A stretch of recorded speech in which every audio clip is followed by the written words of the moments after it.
后来这个地方政府敢会当跳过中央，直接去甲人直接来进口疫苗呢？指挥中心的指挥官陈时中讲，若通过 EUA 紧急使用授权的疫苗，向指挥中心申请了后，就会当来采买。也毋过曾经去互压了，讲有人要甲疫苗卖互伊的，台北市长郭文铁一听到，马上来大声来叫骂，讲这是甲责任全部拢担互地方政府。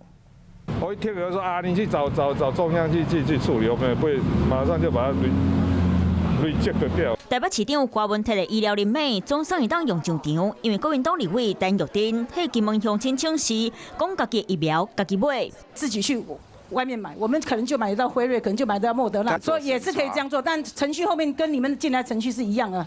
对，所以地方政府也可以自己自力救济哦。 指挥官陈时中讲，地方政府会当家己处理买疫苗的代志。不过疫苗唔是讲买就买，首先爱是 EUA， 也就是通过紧急使用授权的疫苗。过来爱个向指挥中心申请，也就是上尾监督的人是指挥中心。另外，该透过有执照的药商登记才会使。和郭文铁听完，感觉真无负责任。我觉得这件事情是非常不负责任的行为。你现在等于把你中央政府的责任，你看全部丢给地方政府首长的责任，包括议员，包括很多的民间业者，都有跟我们卫生局来做接触。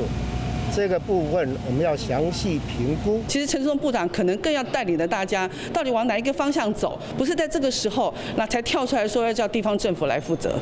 除了即马大家知影的 AZ、辉瑞、莫德纳疫苗，中国的科兴疫苗进前无哪样的人好用，政府莫摆脱。药事法规定，袂当引来中国疫苗，就算地方政府要家己买，恐惊嘛袂当用。民进党嘛话想要讲，到底敢爱互地方政府来家己担疫苗，恐惊毋是会使和袂使，遮尔简单，就当回答。